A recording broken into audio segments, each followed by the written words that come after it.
أعوذ بالله من الشيطان الرجيم قل هذه سبيلي أدعو إلى الله على بصيرة أنا ومن اتبعني وسبحان الله وما أنا من المشركين.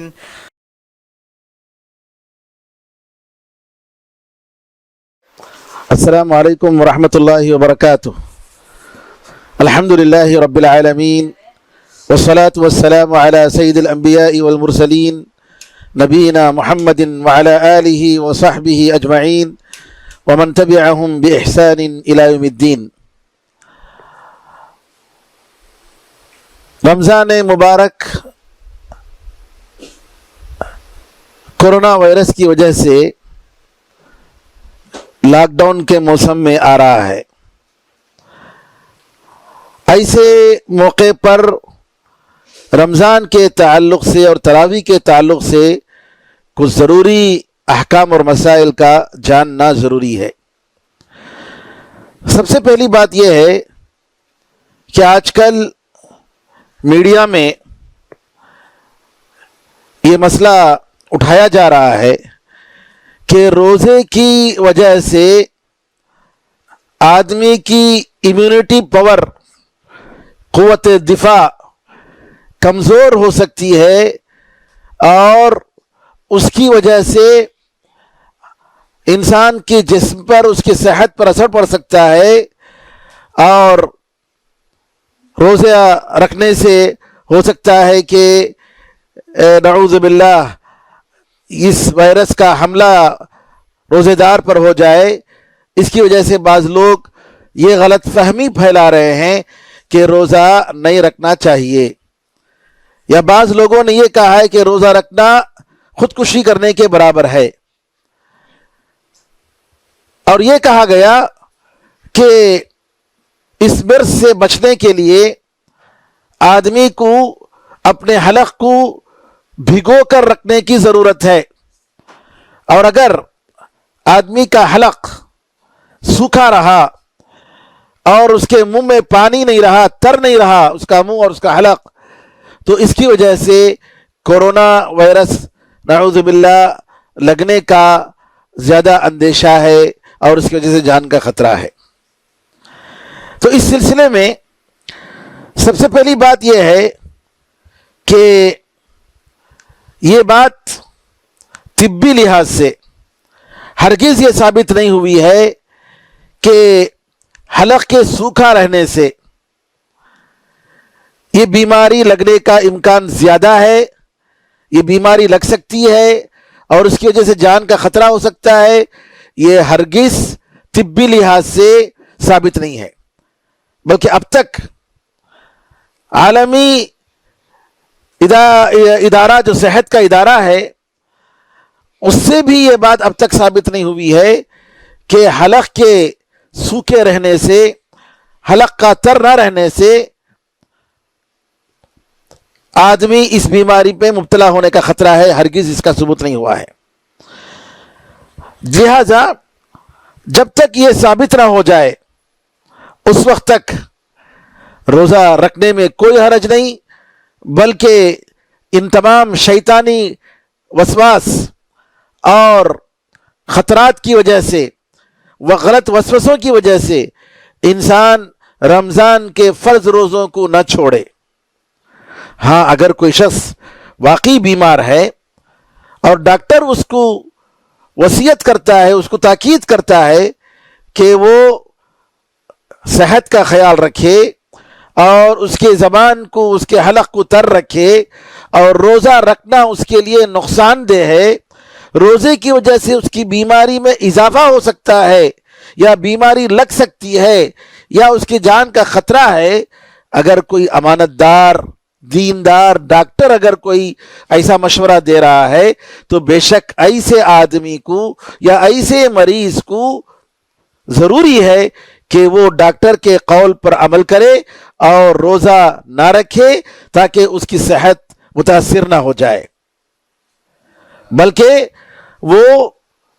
روزہ انشاءاللہ بعد میں صحت اور تندرستی ہونے کے بعد اور پوری طریقے سے شفا یاب ہونے کے بعد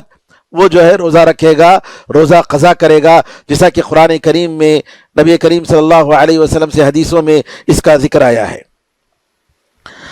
یہاں ایک بات یہ بھی ہے کہ روزے رکھتے ہوئے آدمی حلق میں اندر اپنے پانی پیے بغیر اپنے منہ کو تر رکھنے کے لیے کلی کر سکتا ہے روزے کی حالت میں، کوئی حرج نہیں۔ ہم وضو کی حالت میں کلی کرتے ہیں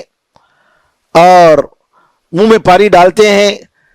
لیکن ایک کلی جو ہے اس میں مبالغہ نہ ہو کہ پانی جانے کا خطرہ نہ پیدا ہو جائے، نہیں، ایسا نہیں، جیسا کہ حدیثوں میں آیا ہے کہ روزے کی حالت میں غرغرہ یہاں تک کرنا کہ جس کی وجہ سے پانی جو ہے پیٹ میں چلا جائے، یہ نہیں کرنا چاہیے۔ غرغرے میں مبالغہ نہیں کرنا چاہیے، بلکہ منہ میں پانی ڈال کر اس کو اگر حرکت دیتے ہیں تو کلی کرتے ہیں تو اس میں کوئی حرج نہیں۔ اور علماء پوری عالم دنیا، عالم اسلام کے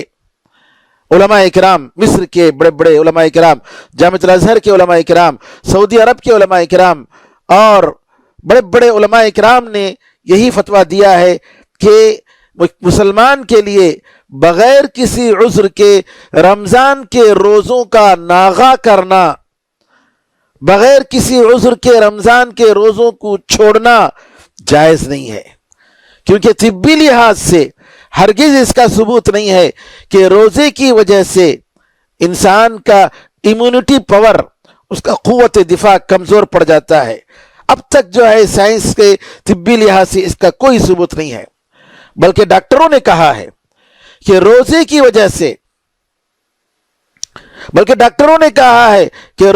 وجہ سے آدمی کا قوت دفاع بڑھتا ہے اور اس کے اندر جو زہریلی مادہ جو ہوتا ہے اس کے جسم میں وہ کم ہو جاتا ہے، اور یہ امیونٹی پاور اللہ تعالیٰ کی طرف سے ایک انعام ہے، ایک نعمت ہے، اور اس نعمت کی بنیاد پر انسان جو ہے آسانی سے اس کا روزہ رکھ لیتا ہے۔ تو لہٰذا اس بات کا خیال رکھیں کہ روزہ ان چیزوں کی وجہ سے، ان افواہوں کی وجہ سے، ان غلط فتووں کی وجہ سے روزہ نہ چھوڑیں، بلکہ اگر آپ کو ڈاکٹر یہ تاکید کر رہا ہے آپ کو خاص طور پر کہ آپ روزہ رکھیں گے تو آپ کے لیے خطرہ ہے، آپ کی بیماری بڑھ سکتی ہے، تو آپ روزہ نہ رکھیں۔ انشاءاللہ صحت یاب ہونے کے بعد، تندرست ہونے کے بعد میں آپ قضا کر لیں۔ اسی طریقے سے جیسا کہ آپ کو معلوم ہے کہ لگنے والی بیماری ہے اور لگتی ہے اللہ تعالیٰ کے حکم سے ہی، تو ایسی صورت میں ہم ایسے اسباب اختیار نہ کریں کہ جس کی وجہ سے بیماری لگنے کا خطرہ ہو جائے۔ کیا مطلب؟ اجتماعی طور پر سحری کرنا، اجتماعی طور پر سب جماعت کی شکل میں بیٹھ کر افطار کرنا، سارے رشتہ دار سب جمع ہو جا کر 3-4 گھروں کے ایک ساتھ بیٹھ کر افطار کرنا، نہیں، یہ مناسب نہیں ہے۔ یا نماز پڑھنا، اپنے اپنے گھر میں نماز پڑھیں، ساری نمازیں، فرض نمازیں بھی، تراویح کی نماز بھی، سب مل کر ایک جگہ نماز نہ پڑھیں، کیونکہ اس کی وجہ سے بیماری پھیلنے کا خطرہ ہے، جیسا کہ ہم دیکھ رہے ہیں کہ کیسے لوگ نعوذ باللہ مر رہے ہیں، اور ڈاکٹر جو برے احتیاط کرنے کے باوجود، اپنے حفاظتی انتظامات کرنے کے باوجود، ایک ایک نے 2 ڈریس اور ماسک اور گلوز وغیرہ پہننے کے باوجود کئی ڈاکٹر سبحان اللہ یہ اس میں وفات پا گئے ہیں۔ ایسی صورت میں ہمارا فرض بنتا ہے کہ ہم اپنے آپ کو بچائیں، جیسا کہ اللہ تعالیٰ کا حکم ہے، اور اپنے آپ کو خطرے میں ڈالنا یہ نعوذ باللہ خودکشی کرنے کے برابر ہے، جو اسلام میں حرام ہے، کسی بھی طریقے سے جائز نہیں۔ بغیر ضرورت کے گھر کے باہر نہ نکلیں، پاکی صفائی کا پورا خیال رکھیں، عبادات، اذکار، نوافل، قرآن کریم کی تلاوت، نیک عمل، صدقہ و خیرات میں مصروف رہیں، جیسا کہ آپ کو اس سے پہلے اس کی عادت رہی ہے پہلے رمضانوں میں، اسی طریقے سے بلکہ اس سے بھی زیادہ اللہ تعالیٰ سے قربت حاصل کرنے، دعا کرنے اور عبادت کرنے کی ہم لوگوں کو کوشش کرنی چاہیے۔ یہاں ایک مسئلہ ہے تراویح کے تعلق سے بعض لوگ یہ فتویٰ دے رہے ہیں کہ آپ موبائل کو، ٹی وی کو یا کمپیوٹر کو امام بنا کر نماز پڑھ سکتے ہیں۔ کیا مطلب؟ کہتے یہ ہیں کہ اگر آپ کا کوئی عزیز کوئی امامت کر رہا ہے اور آن لائن جو ہے اس کی امامت نقل ہو رہی ہے جی، تو آپ اس وقت جو ہے آپ اس امامت کے کو فالو کرتے ہوئے، اس امام کو فالو کرتے ہوئے اس کے پیچھے آپ اپنے گھر میں اس کی اقتداء کر کے آپ نماز پڑھ سکتے ہیں۔ نعوذ باللہ من ذالک۔ یہ فتویٰ علماء کرام نے کہا ہے کہ یہ بالکل ہی غلط فتویٰ ہے۔ اکے دکے کسی ایک شخص نے کہہ دیا ہے تو ایسے لوگوں کی باتوں کو لینا نہیں چاہیے۔ اختلافی مسائل میں علماء کرام، جو بڑے بڑے علماء کرام ہیں، اہل حق علماء کرام، جو قرآن اور حدیث کا علم رکھتے ہیں اور ان کے پاس دین کا پورا صحیح تصور اور کامل تصور موجود ہوتا ہے، ایسے علماء کے فتووں کو سن کر اس پر عمل کرنا چاہیے۔ آج افسوس کی بات یہ ہے کہ آدمی اپنی مرضی کے مطابق جب کوئی فتویٰ ملتا ہے تو اس کو لیتا ہے۔ اسی کو کہتے ہیں فتویٰ شاپنگ کرنا، مرضی کا فتویٰ لینا اور اس پر عمل کر لینا۔ یہ جائز نہیں ہے میرے بھائیوں، یہ ہرگز جائز نہیں ہے۔ اس لیے جو لوگ اس قسم کا فتویٰ دیتے ہیں کہ آپ موبائل پہ کسی کی نماز کی اقتداء کر سکتے ہیں، موبائل کی یا کسی بھی ٹی وی میں یا اور کسی چیز کی جب آن لائن نماز ہو رہی ہے تو آپ دنیا کے کسی بھی چپے سے یا اپنے پڑوس کے گھروں سے آپ ان کے پیچھے نماز پڑھ سکتے ہیں، یہ ہرگز جو ہے شرعاً جائز نہیں ہے۔ یہی علماء کا، جمہور علماء کا، بلکہ سارے علماء کا یہی فتویٰ ہے۔ اب یکے دکے جو ہیں ان کا جو فتویٰ ان کا اعتبار ہی نہیں ہے، کیونکہ اس میں صف کی اقتداء میں ضروری یہ شرط ہے کہ صف متصل ہوں۔ آپ اگر امام کے پیچھے نماز پڑھ رہے ہیں تو ضروری ہے کہ آپ کا صف اگلی صف سے ملا ہوا ہو۔ اللہ ہے کہ معمولی کوئی راستہ ہے اور آپ صاحب اس کے راستے کو چھوڑ کر کھڑے ہوئے ہیں جیسا کہ حرمین شریفین میں ہوتا ہے تو کوئی حرج نہیں، لیکن یہاں گھر ہی الگ، امام صاحب گھر میں نہیں ہیں، اس بلڈنگ میں نہیں ہے، کسی اور جگہ ہیں، کسی اور فلیٹ میں ہیں، وہ کسی فلیٹ میں ہیں، آپ کسی فلیٹ میں ہیں، ایک جگہ جمع نہیں ہے۔ یہ نماز کی اقتداء کیسے ہو سکتی ہے؟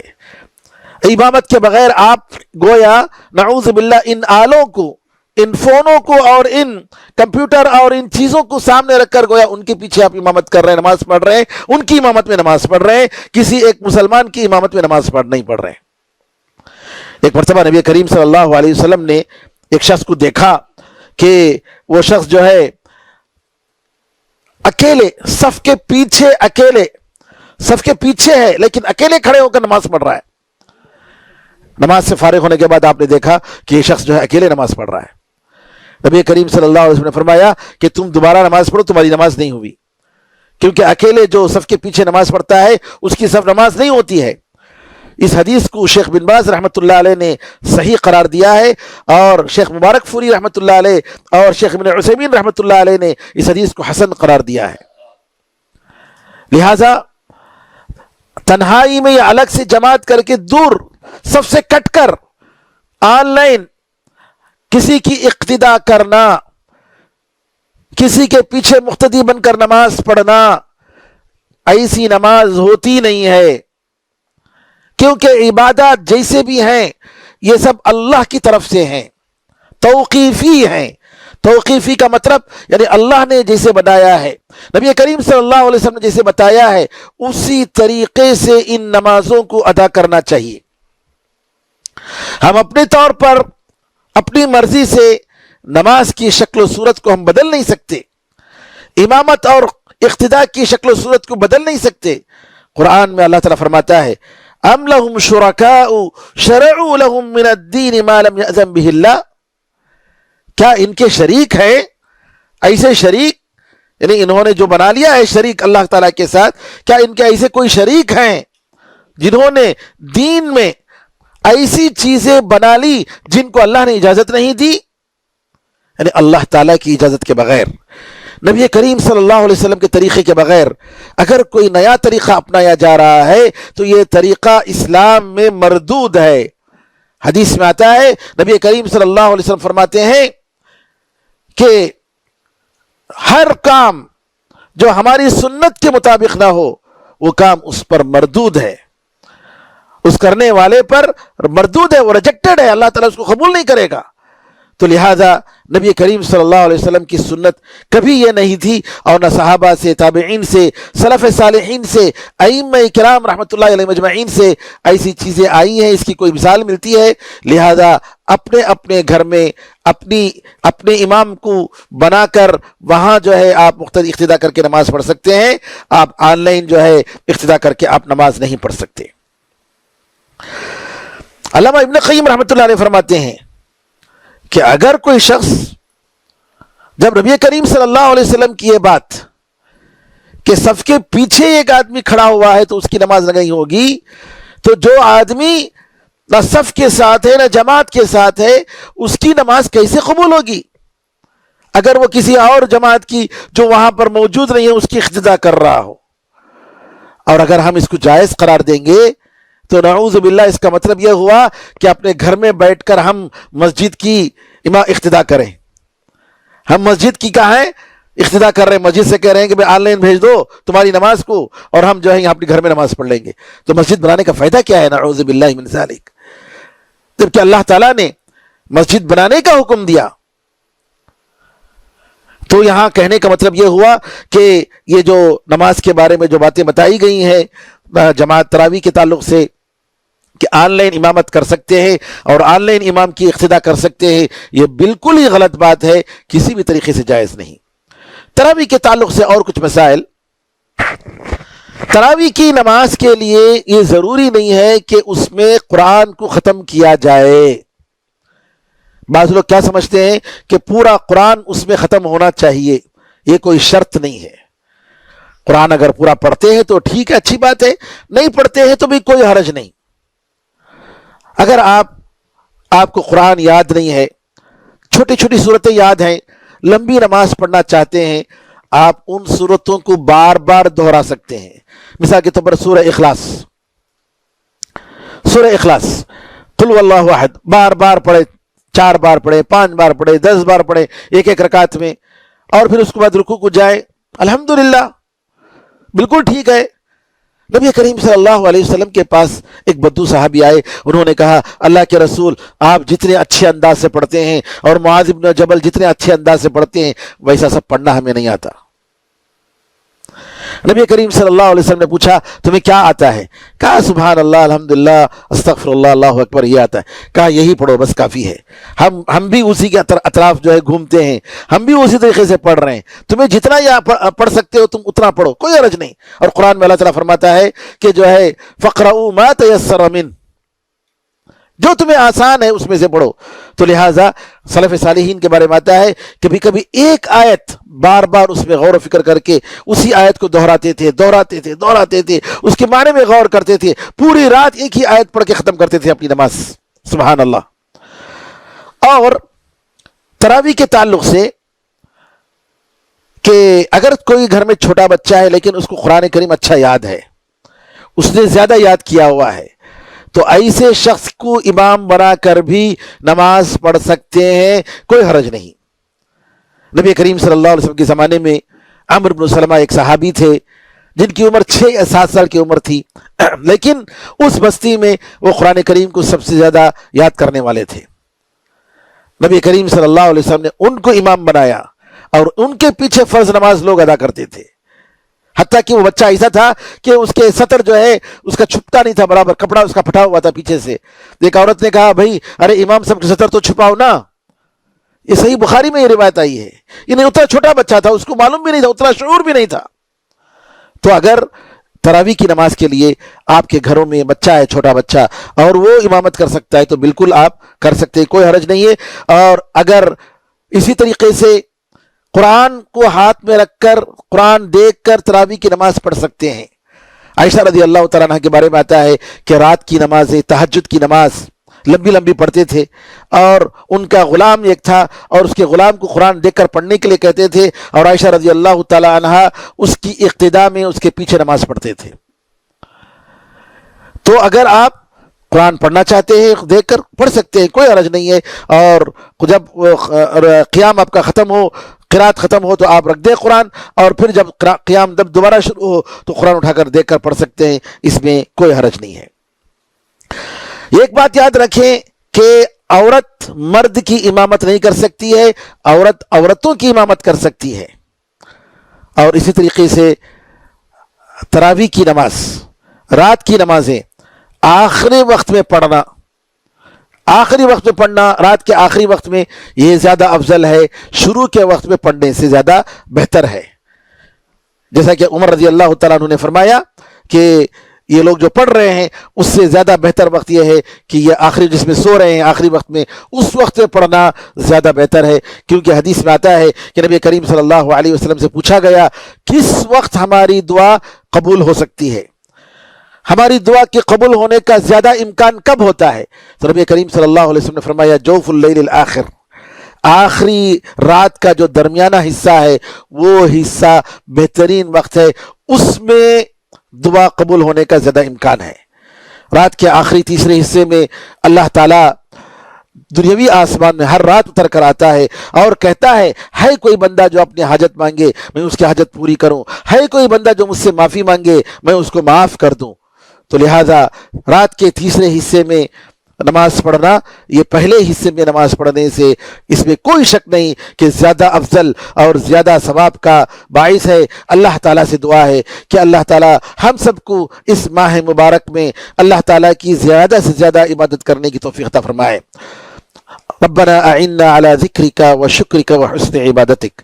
اے اللہ اس دنیا سے